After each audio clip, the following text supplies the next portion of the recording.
Well, hello, it's time for another video. I'm very excited about this one. Today we're taking our first cross-country trip in the Lightning. So to give you a little background, if you haven't seen the other videos on the channel, this is a 2023 Ford Lightning XLT standard range. This particular one is equipped with the max tow package, and it has the 9.6 kilowatt generator on board. Those are things that were important to me.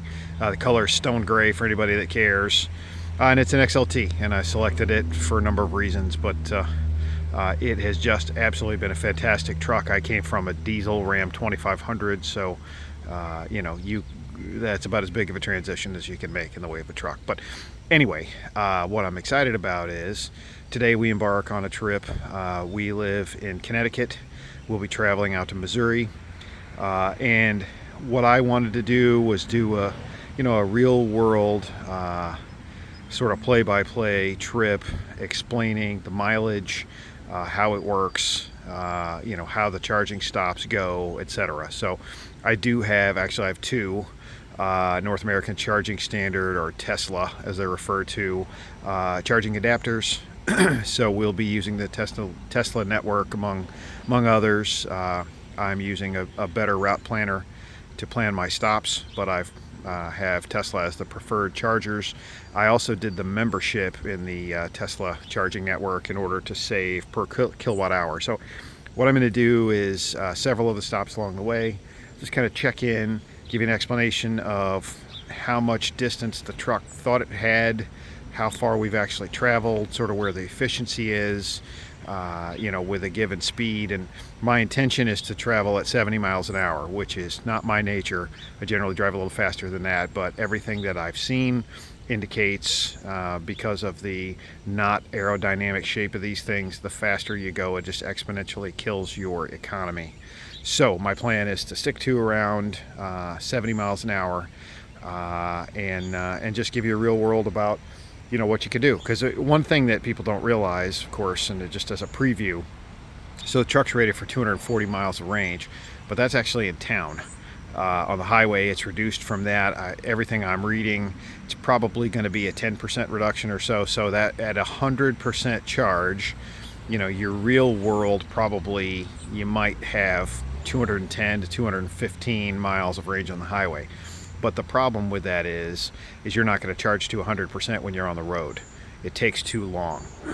So we are leaving our home. We're exactly at 100% right now, and the truck is showing an indicated 239 miles of range. So more or less, and by the way, it has currently about 7,000 miles on it, and I've had it just over a year. So anyway, long story short, when you go to a charger, you can't drive to 0%. You're going to stop. You generally target stopping when you have about 10%, maybe in my instance a little shade over that, because I think that's a little risky. But the charging curve slows a ton when you get up near 80%. So you're really only charging from 10 to 80. So then you got to think about the delta of the 70% of whatever the rated range is. That's really what you're going to get on the highway. So, and again, I'm not a mathematician, but to me, 70% of, say, 210 or 215 miles, now that means the real usable range from stop to stop maximum is about 150 miles. Assuming I don't want to sit on a charger all day, because after 80%, these things really slow down, and I don't want to be at a charge stop for an hour and a half. So anyway, all of that is to come. That was a little bit of a preview, probably a long-winded version, but I'll do some check-ins. They will be quick, but I'll just tell you about my experiences with chargers, and the efficiency along the way. Stay tuned. Okay, so this is actually the second stop. First stop was a quick stop in Fishkill, New York. We put on about 5% energy at a surprisingly low 82 kilowatts, but we were almost full. I was just topping off because Pennsylvania is a wide expanse, and you want to make sure you got enough energy. But anyway, we're at GM Energy. This is the EV Go, and I got to tell you, this was fantastic. I'll put a screenshot of the speed up here in just a second. But basically plugged in. It took me a second to figure out how to operate the app, but I'd already done the app and the payment method and everything. Plugged it in, and it jumped straight to 170 plus, which I believe is the maximum this truck will do. And again, it's a 23 Lightning standard range. So I'm really pleased. It jumped up there. It's been holding something north of 170 for quite a bit now. So we're putting on energy quick. We're at the Pilot Flying J. This is Pittston, Pennsylvania, but working exactly as planned. So great stop. With regard to energy efficiency, I've been dead on 70 miles an hour since we left Connecticut. When you enter the first leg to Fishkill, I was getting about 2.2 miles per kilowatt hour, and that's fairly level ground, slight rise. As soon as we hit Pennsylvania, which is a lot of hills, then dropped to about 1.7. So more on the next stop. So a funny follow-up. So I'm now about 55% charged. It's still going, but we're at this Pilot in Pittston, Pennsylvania. You'll see there's nothing moving in the gas pumps. So the EV charging is working perfectly, but the gas pumps are unable to be activated right now. So there's a huge line of people inside, angry as they can be because they can't get any gas. And I thought, how much irony is that everybody's afraid they're not going to be able to charge an EV reliably. And meanwhile, here we are in the midst of a trip, and this thing's doing a great job. So anyway, funny side note, again, check in at the next charge, which will be tomorrow morning. Okay, day two, first stop of the day. We're at Mill Hall, Pennsylvania. Here they have 12 chargers. Just plugged in. Truck was at 26% battery remaining. Got just over 2 miles per kilowatt hour. This time driving a consistent 71 miles an hour. Very little wind. It's strangely in the 60s. Today is August the 1st. But again, in Mill Hall, Pennsylvania, and the home apparently of a brand new Dunkin' Donuts. So far, you know, plugged right in. The app is great.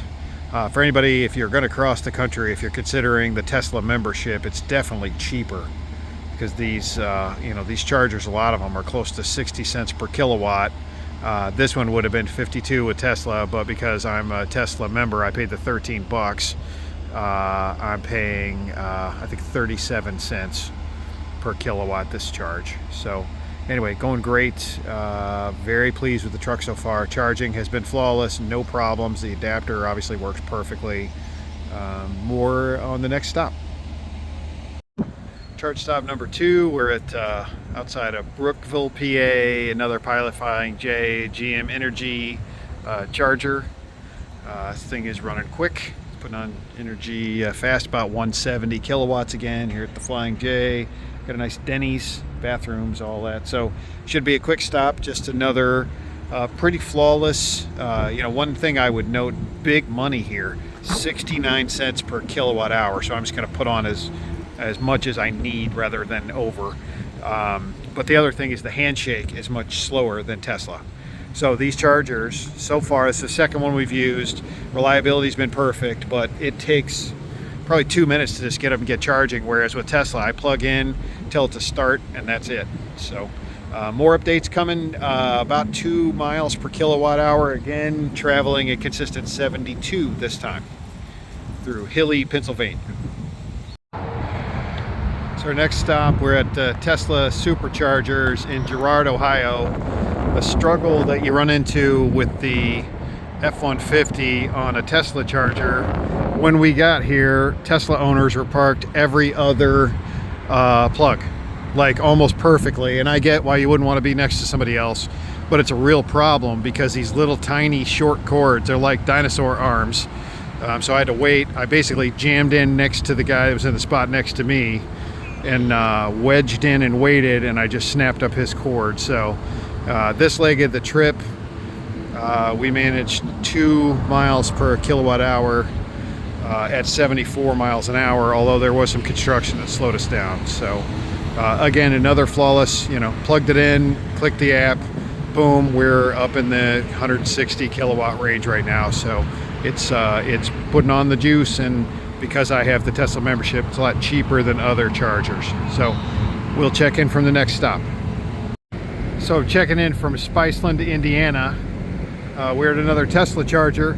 You missed two. We attempted to charge on the north end of Columbus, only to have the EVgo charger at Pilot Flying J die in the middle and not release my truck. So it was quite a booger to get it loose. Finally got the truck to turn loose of the cord, and we made our way down to Columbus to a Tesla charger, which so far, score one for the Tesla chargers. They've been perfect every stop. So we did a stop at right in Columbus at a Tesla charger. Worked great. The only thing is these tiny cords are a pain. We've been getting great economy, something between 2.2 and 2.3 miles per kilowatt hour. Driving this leg of the trip because it's a lot more flat here.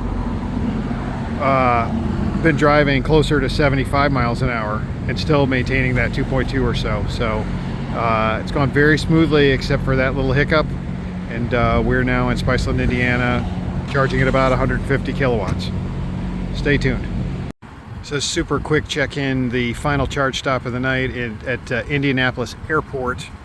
They're right outside the airport at a Shell. There are Tesla chargers over there. Good charging speed, again up in the 160s. Maintained on that last stint, a little over 2 miles per kilowatt hour. Came in at 2.1 most of that trip. So, another good experience with Tesla charging. So far, zero problems with Tesla. And today so far, by the way, so we left 5:30, 6:30 this morning. We left Wilkes-Barre, Pennsylvania. We're now in Indianapolis on our way into Eastern Illinois. So it's worked really, really well. Tesla chargers have been flawless the entire trip. The adapters worked perfectly. It's been a good experience. So that'll end travel day number 2. No more updates today. We're hopeful to be able to charge at the hotel tonight and leave with a full tank tomorrow. More on that later. Thank you. So I'd said my day 2 updates were finished, but we got to the hotel. We're at Hampton Inn in Paris, Illinois, which is about 12 miles north of I-70, just west of Terre Haute, Indiana, barely into Illinois. Anyway, I had seen EV charging on the website, but you never know if that's going to be reliable or not. But great feature here. They actually have, it's just a level 2, but they have Tesla chargers. It's just a level 2, but I'm getting a little over 8 kilowatts. So I'm thrilled. There's no one else here using these. There's 2 there, there's 2 there, and then they actually have some down at the other end of the parking lot too. But I'm charging for free. I'll come out to a truck with 100% charge in it in the morning. So bonus, very excited. More to come on our last day tomorrow. So this is a check-in day 3, first charging stop. Didn't really need to charge, but we're topping up as we're meeting some people in the St. Louis area, and we're a little ahead of schedule, so I figured it was a good idea. Again, Tesla superchargers, absolutely flawless. We're in Bandelia, Illinois, at this combo Phillips 66 and Burger King. Adequate location, but again, chargers working perfect. We're still this leg of the trip, 75 miles an hour, about 2 miles per kilowatt hour again. Really just a flawless trip with the exception of the problem with the chargers just north of Columbus. So we're topping up. The truck just told me it hit 80%. We're going to go a little longer because we have a few minutes on our hands, and we'll notify you of the next charge stop. So we made a quick stop in St. Charles, Missouri, right on St. Charles Rock Road. We're at the Target. Ton of Tesla chargers, which is awesome. This bank is awesome because they do every other side. This guy goes over here, that guy goes over there. Wonderful for somebody with a Lightning, because then you have the space if you need to angle in to make the cord reach. And thankfully these have a little longer cord too. So, but I am all the way up in there because I don't trust it. But anyway, it's kind of a top off. We're at 54% right now. But a great thing, of course, the handshake was painless. Plug in the adapter, stick it in, start the charge, worked perfectly. This one jumped up and doing almost 180, which again, I believe is the ceiling for the truck. I'm sure the charger's capable of doing more, but it's nice I can tack on a bunch of power in a short span of time. So Anyway, definitely highly recommend. This is the St. Charles Rock Road, again in St. Charles, Missouri. More coming soon. Okay, this update, this is day 3, really day 2 plus, but we're at Francis Energy in Farmington, Missouri. This was a giant question mark. There were a lot of questions. We're across the street from a giant Walmart. There are no other EV chargers. So this was a do or die situation. I'm thrilled to say that these chargers are working. So it looks like they have a total of 6 ports here. Those middle guys are just for the Teslas. But this one's not as fast. Plugged in at about 50% charge. I went to a little over 100 kilowatts, but that's way better than being on a 110 plug, plugged in somebody's garage. So overall, it's been a good experience. I'm up over 80% right now. Very relieved there's a working chargers here. So Francis Energy, Farmington, Missouri.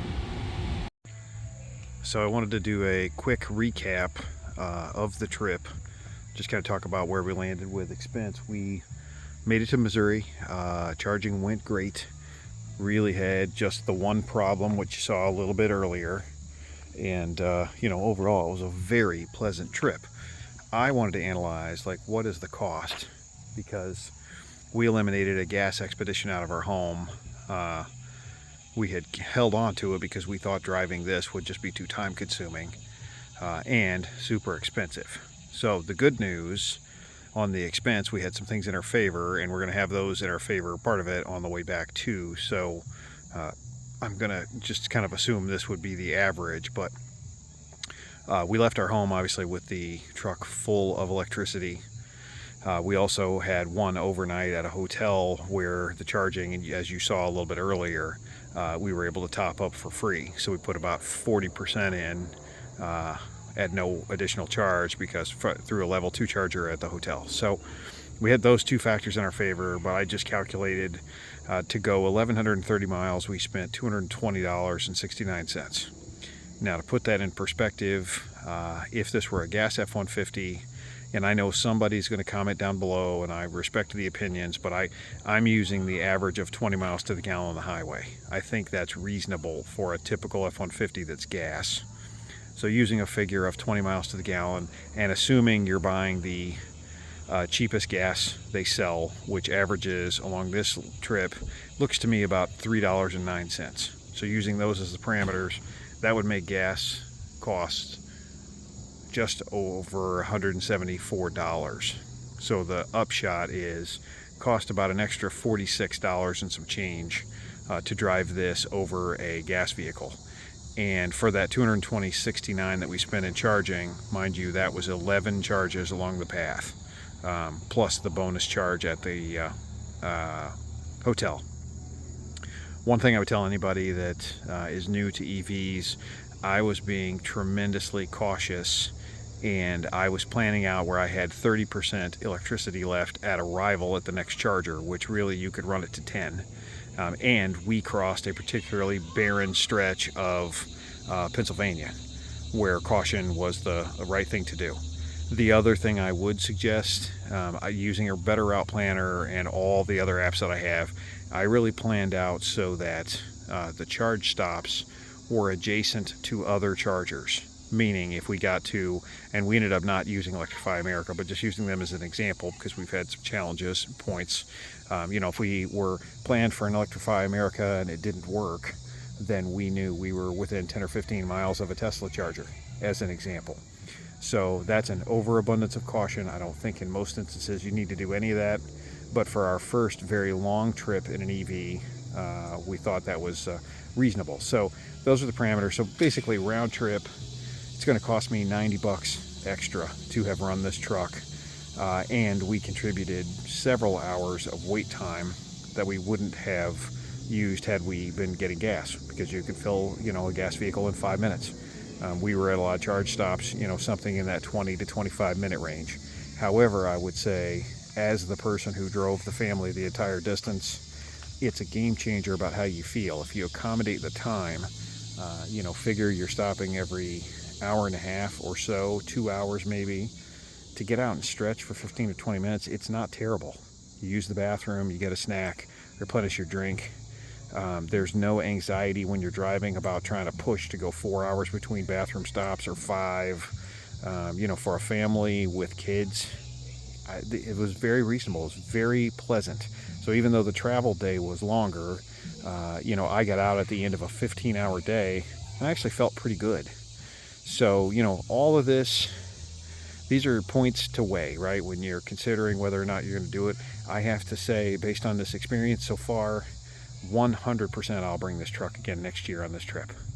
I love this truck. If something happened to it tomorrow, I'd probably buy the same thing, including the standard range battery, because for me, for a once annual trip, just does not justify the cost to pay the extra money for the extended range.